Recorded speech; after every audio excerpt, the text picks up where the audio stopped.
이미 말씀드린 것처럼 지난주 웨스트 버지니아에 있는 수양관에서 기도하고 돌아왔습니다. 매년 가는데 팬데믹으로 인해서 2년 동안 방문하지 못했습니다. 그 수양관이 위치해 있는 웨스트 버지니아도 매우 쇠락했고요.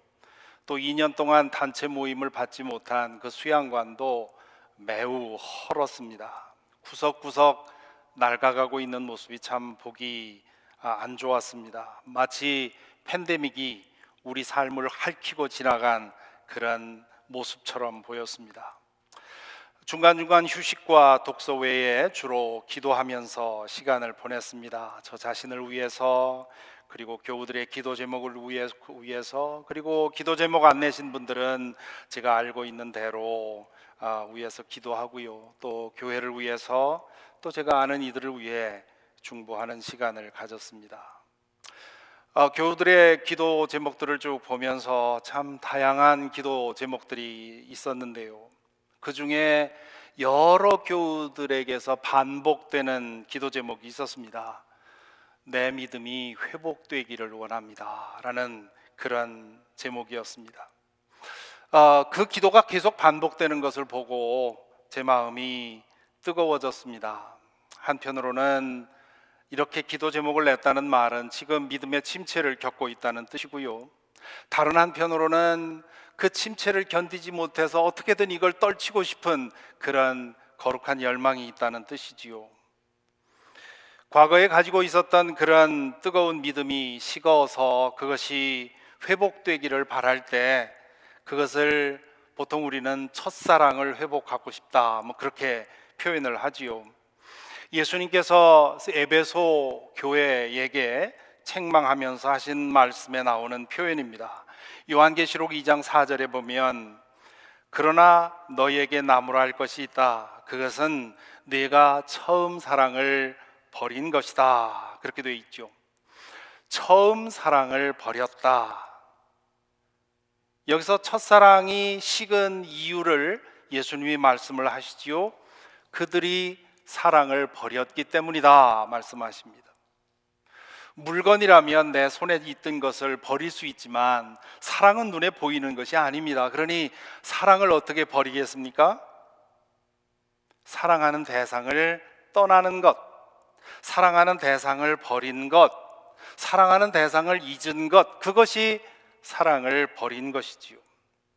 그러면서 예수님은 에베소 교인들에게 그 첫사랑을 회복하는 방법에 대해서 말씀하십니다. 2장 5절에 이렇게 말씀하시지요. 그러므로 네가 어디에서 떨어졌는지를 생각해내서 회개하고 처음에 하던 일을 하여라.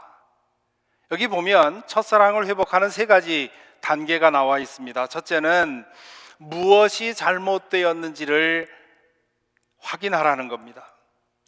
예수님과 내 관계가 멀어진 이유가 어디에 있는지를 알아보라는 얘기입니다. 둘째는 회개하라. 내 잘못한 것을 인정하고 그것으로부터 돌아서라는 얘기죠. 그리고 세 번째로는 처음에 하던 일을 하라. 예수님과의 관계를 회복할 수 있는 그 사랑이 더 뜨거워질 수 있게 하는 그런 일들을, 기도의 자리를 찾고 말씀의 자리를 찾는 그 일을 하라는 얘기입니다. 첫사랑이 식어지면 가장 먼저 나타나는 현상은 망각하는 것 혹은 둔감해지는 것입니다. 죄의 노예가 되어 살았던 과거의 삶이 얼마나 불행했는지, 죄의 결과로 얻게 될 영원한 죽음이 얼마나 불행한 것인지, 그 불행이 얼마나 컸으면 하나님께서 당신의 가장 귀한 것까지 포기하시면서 구원의 길을 열어주셨는지, 그리고 그로 인해서 우리에게 일어난 변화가 얼마나 놀라운 것인지, 그리고 그 구원이 완성될 미래가 얼마나 영광스러운 것인지, 이 모든 것에 대해서 둔감해지는 겁니다. 감사와 감격이 식게 되지요. 그렇게 되면 거룩한 삶에 대한 열정은 식고, 과거에 즐기던 것들, 은혜 받고 끊어버렸던 것들을 야금야금 하나씩 되찾습니다. 그리고 나중에는 다시 그 죄에 예속되어 버리죠. 그럴 때 하는 생각들이 있습니다. 나중에 회개하면 하나님이 받아주시겠지. 하나님은 언제나 회개하면 받아주신대잖아. 하나님에게는 용서 못할 죄가 없다잖아. 죄가 많을수록, 죄가 클수록 용서받는 기쁨은 더 크잖아. 누가복음 15장에 나오는 탕자의 비유를 한번 생각해 보시기 바랍니다. 뭐 너무나 잘 아는 얘기여서 내용을 다 설명할 필요는 없고요. 살아있는 아버지에게 유산을 미리 달라고 둘째 아들이 요구하지요. 그것은 나는 아버지는 필요 없습니다. 아버지가 주는 재산만 있으면 됩니다. 아버지한테는 아버지는 나에게 이미 죽은 존재나 의미나 다름이 없습니다 라고 하는 뜻입니다. 아주 불효막심한 그런 요구이지요. 그런데 아버지는 얼마나 간청했는지 모르지만 아들의 성화에 못 이겨서 그대로 들어줍니다. 그런데 둘째 아들은 그 자신의 몫의 유산을 가지고 먼 도시로 가서 흥청망청 즐기고는 결국 거지가 되지요. 거지가 되어서 내가 이대로 거지가 되어서 객사하느니 차라리 집으로 가서 종으로 사는 게 낫겠다고 생각하고 집으로 돌아옵니다. 집으로 돌아올 때 이 둘째 아들은 아버지에게 맞아 죽을 각오를 하고 왔겠죠.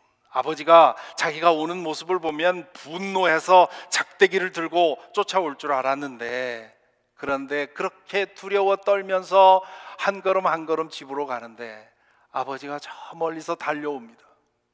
그런데 작대기는 없고 달려와서 얼싸안고 그에게 옷을 갈아입혀주고 금가락질 끼워주면서 상속자로서의 권위를 회복시켜줍니다.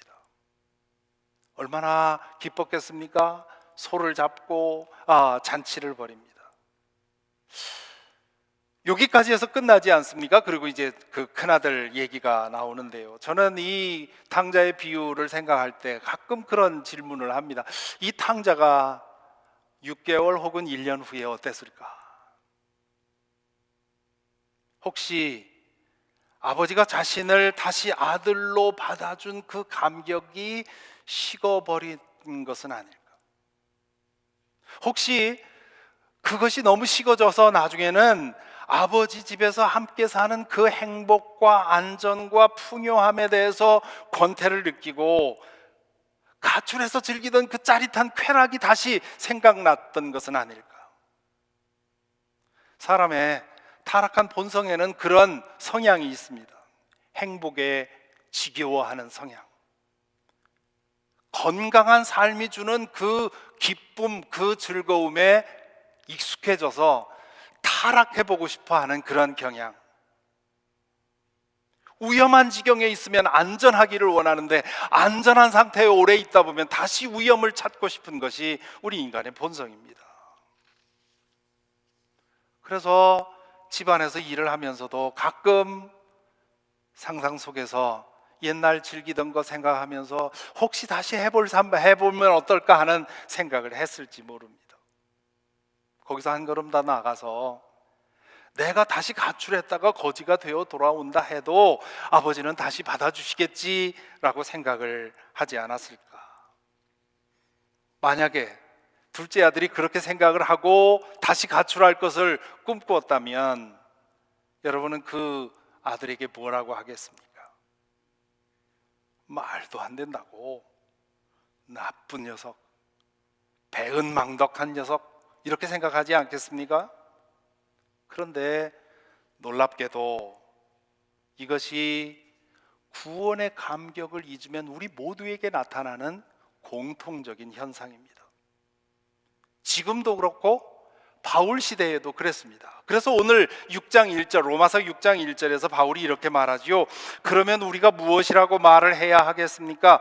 은혜를 더하게 하려고 여전히 죄 가운데 머물러 있어야 하겠습니까?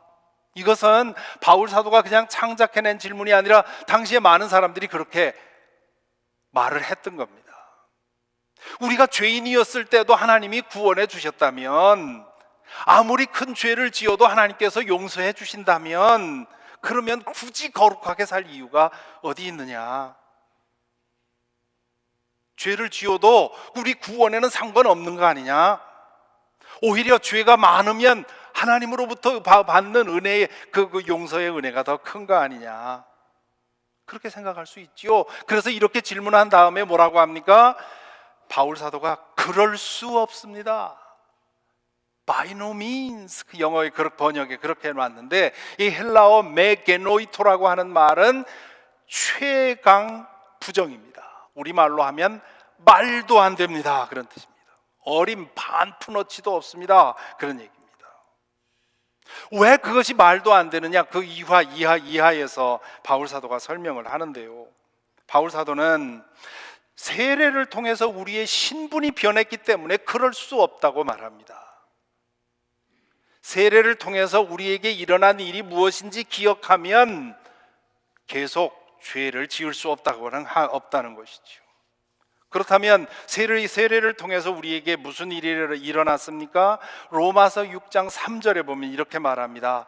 세례를 받아 그리스도 예수와 하나가 된 우리는 모두 세례를 받을 때에 그와 함께 죽었다는 것을 여러분은 알지 못합니까? 여기 알지 못합니까? 라는 말은 이미 로마 교인들이 그것을 알고 있었는데 그것을 망각한 것이죠. 무뎌진 것이죠. 세례받는 것은 예수 그리스도의 십자가의 죽음에 참여하는 것입니다. 예수님은 2000년 전에 모든 인류를 대신해서 십자가에서 그 죄의 대가를 짊어지고 죽으셨습니다. 세례받는다는 것은, 믿고 세례를 받는다는 것은 2000년의 시차를 거슬러 올라가서 예수님과 함께 그 골고다에서 함께 죽는 것입니다. 믿음은 아담 안에 있던 내가 예수 그리스도 안으로 옮겨가는 겁니다. 그래서 예수 그리스도 안에서 함께 죽는 거라고 바울 사도는 말하지요.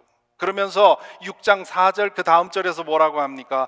그러므로 우리는 세례를 통하여 그의 죽으심과 연합함으로써 그와 함께 묻혔던 것입니다. 묻혔다 무슨 말입니까? 완전히 죽었다 그 얘기입니다. 그것은 그리스도께서 아버지의 영광으로 말미암아 죽은 사람들 가운데서 살아나신 것과 같이 우리도 또한 생명 안에서 살아가기 위함입니다. 우리는 믿음 안에서 예수 그리스도와 함께 십자가에서 죽고 예수 그리스도와 함께 그 무덤에 묻히고 그리고 사흘 만에 예수 그리스도와 함께 부활한다는 말입니다. 그러면서 6장 5절에서 다시 한번 강조하지요. 우리가 그의 죽으심과 같은 죽음을 죽어서 그와 연합하는 사람이 되었으면 우리는 부활에 있어서도 또한 그와 연합하는 그 사람이 될 것입니다. 세례는 그리스도 예수와 연합하는 것입니다. 믿는 사람은 세례를 통해 예수님이 죽으신 것처럼 죽고 그분이 부활하신 것처럼 부활하는 겁니다. 지금 이 땅에 살고 있는 동안에는 속사람으로 부활하는 것이고 예수 그리스도께서 다시 나타나실 때 그분의 부활에 온전히 참여해서 완성된다고 하는 겁니다. 세례가 이런 것이므로 예수 그리스도께 대한 믿음의 고백에 근거해서 받는 세례가 이런 것이므로 세례 받는 사람은 이미 죄에 대해서 죽었다는 겁니다. 다른 말로 하면 죄 지을 능력을 잃어버립니다. 그것이 바울 사도의 결론입니다. 로마서 6장 2절, 오늘 읽은 2절에서 이렇게 말합니다. 우리는 죄에는 죽은 사람인데 어떻게 죄 가운데 그대로 살 수 있겠습니까? 죽은 사람은 더 이상 죄를 짓지 못하지요? 아담 안에 있던 나는 죄 짓지 않을 능력을 잃어버렸습니다. 그런데 이제 세례를 통해서 그리스도 안으로 옮겨오면 죄 지을 능력을 잃어버린다는 겁니다. 자, 여기서 생각 있는 사람이라면 그동안 믿어오면서 믿고 거듭났다고 믿었는데 죄의 문제로 한 번이라도 넘어져 본 사람이라면 이런 질문을 하게 될 겁니다. 그게 정말입니까? 세례 받으면 죄 지을 능력을 잃어버린다는 게 정말입니까? 나에게는 그 능력이 아직도 살아있는데 그럼 이건 어떻게 된 겁니까? 죄인 줄 알면서 죄를 탐하고 죄인 줄 알면서 죄에 넘어가는 그런 나는 뭐가 잘못된 겁니까? 내가 받은 세례는 왜 이렇습니까? 뭐가 잘못입니까? 그런 질문 가져보셨나요? 그런데요, 여러분만 그런 게 아니라요, 저도 그렇고요, 바울도 그랬습니다. 인간으로서 세례받고 믿음 생활했던 사람은 누구도, 기독교 역사상 이름 높은 그 누구도 여기서 예외가 아니었습니다. 왜 그럴까요? 기독교 복음의 가장 중요한 특징 중에 하나, 이미와 아직 아니라고 하는 이 요소를 우리는 이해해야 합니다. 예수 그리스도를 통해서 얻은 구원은 믿음을 통해 이미 우리 가운데 시작되었지만 아직 완성되지 않았다고 하는 이 이미와 아직 아니의 긴장 관계에 있다고 하는 것, 이것을 우리는 기억해야 합니다. 믿음을 통해 이미 시작된 것, 이미, 영어로 already 그렇게 얘기를 하죠. 그리고 예수 그리스도께서 다시 오실 때 완성될 것, 아직 아니, not yet. 이게 기독교 신앙에 있어서 가장 중요한 요소입니다. 우리 모두가 신학자가 아니더라도 목사가 아니더라도 우리 모두가 우리의 구원에는 이 두 가지 요소가 있다는 것을 이해해야 합니다. 믿음을 통해서 이미 시작된 것이 뭡니까? 우리의 속사람, 우리의 옛사람이 죽은 것입니다. 예수님 다시 오실 때 완성될 것은 무엇입니까? 그 옛사람이 완전히 소멸되는 것입니다. 이 믿음을 통해 우리에게 이미 시작된 것은 새 사람으로 부활하는 것이고요, 예수님 다시 나타나실 때 완성될 것은 우리가 육체로 예수 그리스도의 새 그 신령한 몸으로 부활에 참여하는 것입니다. 믿음을 통해 이미 시작된 것이 뭡니까? 죄의 힘으로부터 우리가 해방된 것입니다. 예수님 다시 오실 때 죄의 세력은 완전히 소멸이 되어서 더 이상 죄의 가능성이 없어지는 겁니다. 믿음을 통해 이미 시작된 것은 우리 삶이 거룩하게 변화되는 것, 성화가 시작이 된 겁니다. 예수님 다시 오실 때면 그 거룩함이 완전해집니다. 믿음을 통해 이미 시작된 것은 참된 생명이 무엇인지를 믿음 안에서 맛봅니다. 예수님 다시 오실 때 그것을 영원하고도 완전하게 누리게 됩니다. 믿음을 통해 이미 시작된 것은 내 안에, 우리 안에 하나님 나라가 임한 것을 경험합니다. 예수님 다시 오실 때면 영원한 하나님 나라가 우리 안에 현실로 나타나게 됩니다. 우리 안에 이미 와 있는, 이미 주어진 구원이 있고 이것이 완성될 미래가 있다는 것이죠. 믿음으로 받는 세례를 통해 우리는 이미 구원을 받았습니다. 죄의 세력으로부터 해방되었습니다. 거룩한 변화가 우리 가운데 일어나고 있습니다. 참된 생명을 맛보고 있습니다. 우리 안에, 우리 가운데 하나님 나라가 임한 것을 경험하고 있습니다. 그런데 아직 완성되지는 않았습니다. 그렇기 때문에 때로 옛사람이 살아있는 것을 느끼고요, 때로 죄의 유혹에 넘어지고요, 때로 지옥을 경험합니다. 따라서 신앙생활하는 사람들이 세례를 통해서 우리에게 이미 일어난 변화를 붙들어야 합니다. 그것은 영적인 것이기 때문에 쉽게 잊혀져요. 잊고 살면 이미 일어난 변화마저도 소멸됩니다. 세례는 추억이 되어버리죠. 세례를 통해서 나에게 이미 일어났다고 하는 일, 그것을 기억하고 인정하고 그것을 살아내야 합니다. 그럴 때 세례는 추억이 아니라 능력이 됩니다. 정말 죄에 대해서 죽어 있는 자신을 발견하게 되고요, 정말 거룩함을 향해 자라고 있는 자신을 보게 되고요, 그리스도가 내 안에 있고 내가 그리스도 안에 있다는 사실을 체험하게 됩니다. 신앙생활의 핵심은 이 상태를 유지하는 것에 있습니다. 매일 말씀을 읽고 묵상하자는 것도, 주일마다 예배를 정성을 다해 드리자는 것도, 믿는 이들이 함께 모여 기도하자는 것도 결국 이 상태에 우리가 깨어 있으려고 하는 것입니다. 여러분은 언제 어떻게 세례를 받으셨나요? 제가 태어났을 때, 제 어릴 때 저희 아버지는 믿지 않으셨습니다. 그래서 유아 세례를 받지 못했습니다. 저는 자라면서 어릴 때부터 유아 세례를 받고 신앙적인 부모 밑에서 자라는 아이들이 참 부러웠습니다. 고등학교 1학년 때 저는 세례를 받았는데요, 당시에는 꽤 진지하게 임했을 것 같은데 지금 아무리 생각해도 기억이 나질 않습니다. 별다른 기억이 없습니다. 준비가 부족했기 때문입니다. 꽤 큰 교회를 다녔는데 한 30여 명이 함께 집단으로 세례를 받다 보니까 그 기억이, 나만의 어떤 기억이 없습니다. 이런 경험 때문에 세례를 베풀 때면 최선을 다하려고 합니다. 그것이 잊지 못할 기억이 되게 하기 위해서 그렇습니다. 여러분의 경우는 어떻습니까? 세례 받을 때의 그 감격과 기쁨을 생생하게 기억하고 있습니까? 세례 받을 때 어떤 영적인 체험도 했습니까? 아니면 그저 그랬습니까?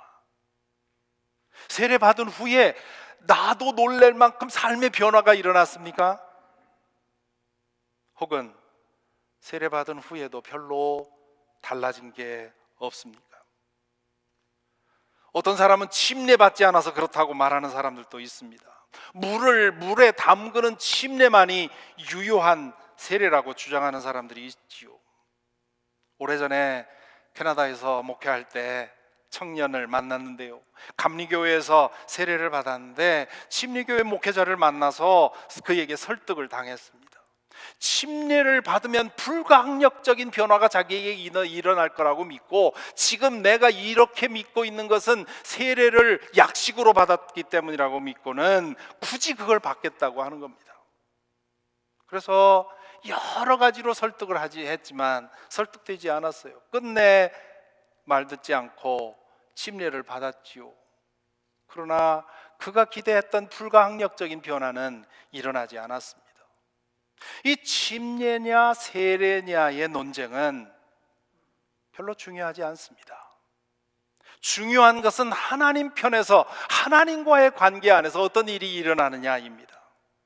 그래서 저는 세례받는 분에게 선택을 하게 합니다. 침례를 원하면 침례를 하겠고, 세례를 원하면 세례를 하겠다. 작년에 유스 학생 중에 한 학생이 침례 받겠다고 해서 여기 텁 갖다 놓고 침례를 한 적이 있지요. 어떤 교우께서 영상으로 그 광경을 보시고는 경악을 했답니다. 그래서는 한국에 있는 목사인 오빠에게 전화해가지고, 우리 목사님이 침례를 주시는데 내 난생 처음 봤다, 혹시 이단 아니냐, 그러고 물어봤다고 해요. 그분이 저에게 직접 그렇게 말씀을 하셨습니다. 그랬더니 그 오빠께서 아니라고, 침례든 세례든 다 괜찮은 거라고 그렇게 얘기를 했다고 하시죠. 신학적으로도 그렇고 경험적으로도 그렇고 침례 세례 논쟁은 불필요합니다. 물에 머리를 묻히는 세례를 통해서도 여러 가지 놀라운 일들이 발생합니다. 세례 때에 하나님의 사랑이 마음을 압도하는 그런 체험도 있었고요, 세례 이후로 60년 동안 몸에 배인 니코틴 중독과 알코올 중독이 한순간에 증발해 버리는 일도 있었고요, 세례 이후로 끝이 못했던 악습을 청산하는 사람도 있었습니다. 물론 항상 이런 이적이 일어나는 건 아니지만 더 많은 경우에는 덤덤하게 지나갑니다. 그러나 또 때로는 이런 불가항력적인 변화도 일어납니다. 세례는 상징이면서 실체입니다.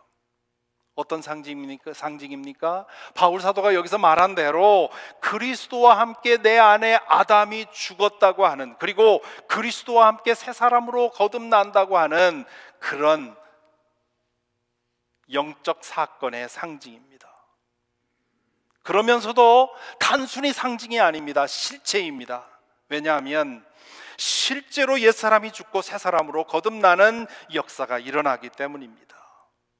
어떤 경우에는 우리 인간적인 차원에서 오감으로 그 변화가 선명하게 보이기도 하고요, 어떤 경우에는, 더 많은 경우에는 그런 감각적으로 볼 수 있는 사건이 일어나지 않습니다. 하지만 하나님과 나와의 관계에서 분명히 그런 영적인 변화, 신분의 변화, 존재의 변화가 일어납니다.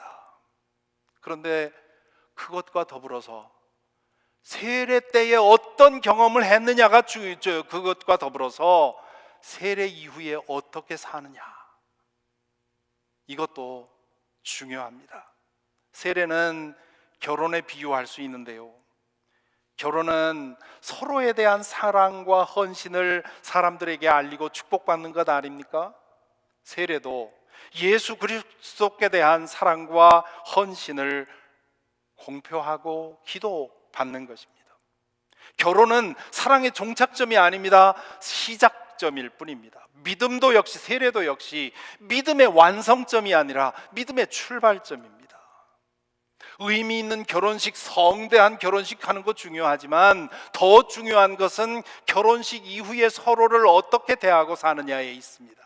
마찬가지로 세례받는 것 중요하고 세례 때 어떤 경험을 하느냐도 중요하지만 그 이후에 예수 그리스도와 어떤 관계에 사느냐가 더 중요합니다.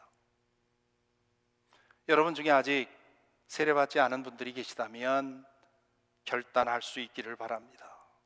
세례받지 않고 혹은 침례받지 않고 믿는 것은 비유하자면 결혼식 하지 않고 동거하는 것과 비슷합니다. 동거하는 커플이 평균 지속하는 기간이 2년이라고 합니다. 서로에 대한 진지한 커밋먼트 없이 그저 필요에 따라서 만나서 사는 것은 오래 갈 수가 없는 것이지요. 마찬가지로 세례 안 받고 믿는 것 가능하지만, 그러나 세례를 통해서 하나님과 여러 성도들 앞에서 세례를 결단하고 자신의 믿음의 결단을 알리면서 기도받는 것은 매우 중요합니다. 세례를 받으셨습니까? 침례를 받으셨습니까? 그렇다면 그것이 내 삶에 일어난 가장 중요한 변화라고 하는 것을 기억할 수 있기를 바랍니다. 누군가가 여러분에게 당신은 누굽니까? 라고 물어봤을 때 뭐라고 대답합니까? 어떤 사람은 직업으로 대답하겠지요. 어떤 사람은 자기 출신으로 대답할 겁니다. 어떤 사람은 학벌로 대답하는 사람도 있을 거고요, 어떤 사람은 자신의 능력으로, 자신의 장점으로 대답하는 사람도 있을 겁니다. 우리 그리스도인들에게 제일 중요한 우리의 정체성의 근거는 나는 세례받은 사람입니다. 나는 침례받은 사람입니다. 나는 예수 그리스도 안으로 옮겨온 사람입니다. 나는 예수 그리스도와 함께 죽고 예수 그리스도와 함께 새로 거듭난 사람입니다. 라는 것이 우리가 우리 자신을 생각할 때 가장 중요하게 생각할 우리의 아이덴티티입니다. 따라서 우리의 과제는 나는 세례받은 사람, 침례받은 사람이라고 하는 걸 기억하는 것, 그 사실이 내 안에 살아있게 하는 것입니다. 그래서 믿음 안에서 우리에게 이미 주어진 구원을 매일같이 확인하고 누리고 기억하고 고백하고 살아가는 것입니다. 죄로부터 내가 자유되었다는 것, 거룩해지는 변화가 나에게서 일어나고 있다는 것, 새 생명의 기쁨을 누리고 있다고 하는 것, 부활의 능력이 나에게 주어졌다는 것, 하나님 나라가 나에게 주어졌다고 하는 것, 이것을 확인하고 고백하고 그것이 우리 삶 속에서 실현되도록 하는 것이지요. 일어나지 않은 것 보고 거기에 붙들려서 낙심할 것이 아니라 이미 믿음 안에서 우리에게 주어진 것을 가지고 기뻐하며 감사하며 축하하며 살아가는 것입니다.